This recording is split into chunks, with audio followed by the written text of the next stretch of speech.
क्या समझते हैं? नए डीजीपी के आने से बिहार में जहरीली शराब से कुछ लोगों की मौत होने के बाद शराब रुक जाएगा बिकना? जहरीली और नकली शराब का तस्करी रुक जाएगा? कुछ नहीं रुकने वाला है।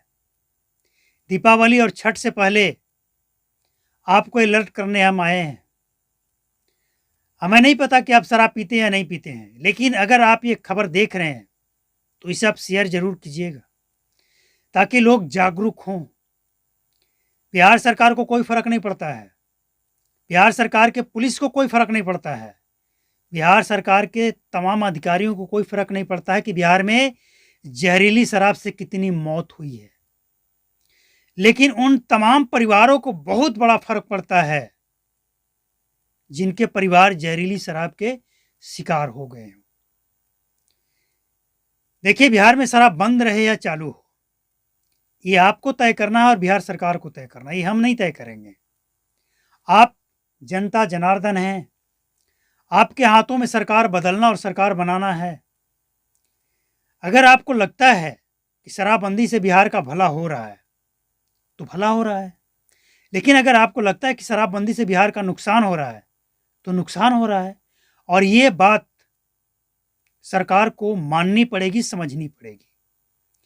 सरकार इस बात को कब समझेगी, लेकिन जब तक नहीं समझेगी आवाज तो उठाना पड़ेगा, बोलना तो पड़ेगा, मुंह से दो शब्द तो निकालना पड़ेगा। जब तक बिहार में कोई ठोस कदम नहीं उठाया जाता है शराबबंदी को लेकर, देखिए, आर या पार, शराब बंद या शराब चालू, बीच का ये जो मामला चल रहा है ना, ये खतरनाक है। और इस पे लगाम लगाना हमें नहीं लगता कि बिहार पुलिस और बिहार सरकार के बस की बात है, क्योंकि ये विषय ऐसा विषय बन चुका है कि आप जिस अधिकारी को लगाते हैं वही इसमें मुनाफा ढूंढने लग जाते हैं। उनको ऐसा लगता है कि अरे इसमें तो कमाई किया जा सकता है, तो कहावत वही आ जाता है कि बिल्ली को दूध की रखवाली, तो बिल्ली क्या करेगा, दूध की रखवाली। ऐसा नहीं है कि बिहार में सभी अधिकारी भ्रष्ट हैं, ऐसा भी नहीं है कि सभी नेता सभी मंत्री भ्रष्ट हैं, लेकिन कोई तो है जिसके ऊपर कार्रवाई नहीं हो रही है और वो नीडर है, उसके अंदर खौफ नहीं है। लेकिन इतना सब कुछ होने के बाद बिहार सरकार का एक कदम जो अब उठाया जा रहा है ना, ये कदम सराहनीय है।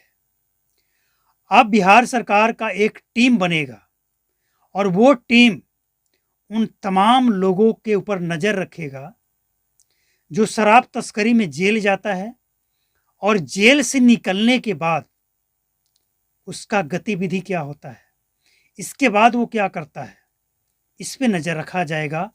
और ये कदम शायद बिहार में कुछ बदलाव लाए, कुछ 100% तो नहीं कहा जा सकता है, क्योंकि जो टीम निगरानी रखने वाला है उस पर कैसे भरोसा करें भैया।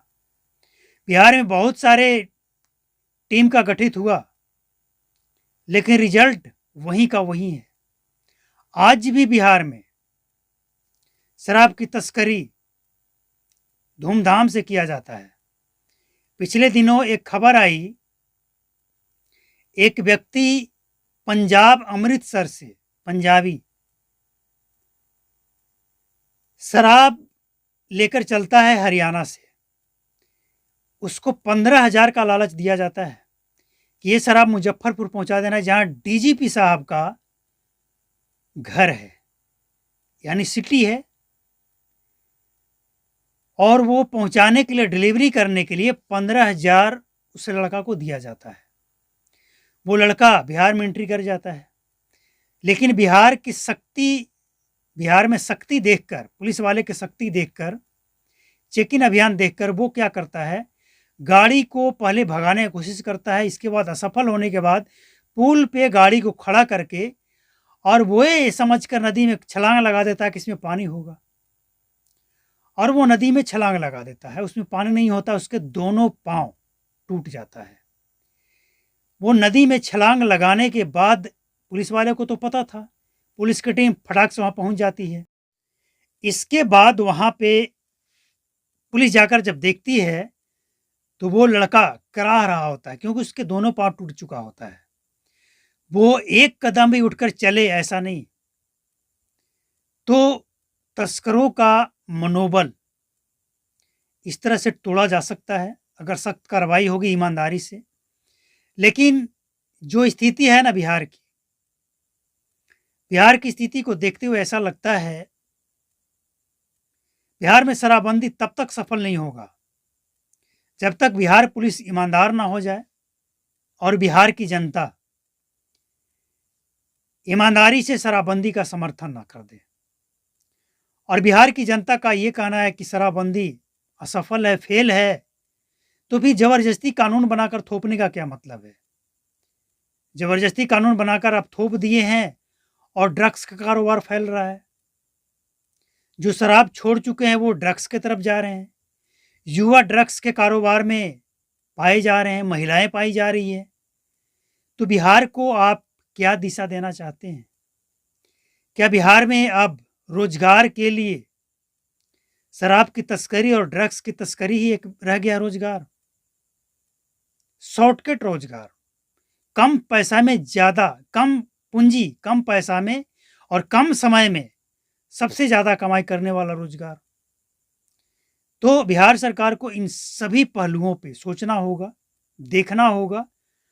और पिछले दिनों तेजस्वी यादव का कई सारे कमेंट आया कि बिहार सरकार खुद बिहार में शराब बेचवाती है। तो भैया आपके पास अगर प्रूफ है, सबूत है, तो आप उसको दिखाइए ना कि बिहार सरकार का कौन नेता, कौन अधिकारी शराब बिचवा रहा है। पता सबको है, लेकिन आपको सबूत दिखाना पड़ेगा। कहकर आप निकल नहीं सकते, आप बच नहीं सकते हैं, क्योंकि सत्ता में आप रहे हैं। तब आप कहते थे कि बिहार में शराबबंदी अच्छी चीज़ है, जो गड़बड़ करने वाले उन पे कार्रवाई हो रही है, तब आपको अच्छा लगता था। तो ये कह देने से आप बेदाग नहीं हो जाते हैं। और सत्ताधारी हो, विपक्ष हो, कोई भी हो, सवाल सबसे है कि शराब बंद है या शराब चालू है। आपके क्षेत्र में आप अपने क्षेत्र की बात कीजिए ना, दूसरे जगह की बात छोड़ दीजिए। आप जहां से सांसद हैं, विधायक हैं, आप अपने क्षेत्र की बात कीजिए। आपके क्षेत्र में शराब बिकता है, बनता है, लोग पीते हैं या नहीं पीते हैं? सच्चाई, लीपापोती वाली बात नहीं। सच्चाई यही है कि बिहार के कोने कोने में, हर गांव, हर कस्बा में शराब बिकता है।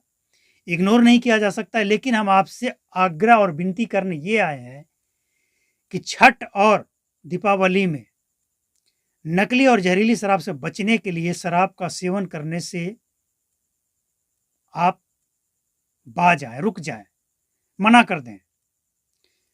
देखिए, जहरीली और नकली शराब की कोई पहचान नहीं है, असली कोई पहचान नहीं है। पहचान क्या है? अगर आप पढ़े लिखे हैं तो उसका लेबल देखिए, उस पे क्यूआर कोड देखिए, उसका जो लैंग्वेज यानी जो कीवर्ड होता है ना, शब्द, उसमें डिफरेंस हो सकता है। लेकिन जो नहीं पढ़े लिखे हैं वो क्या करेंगे?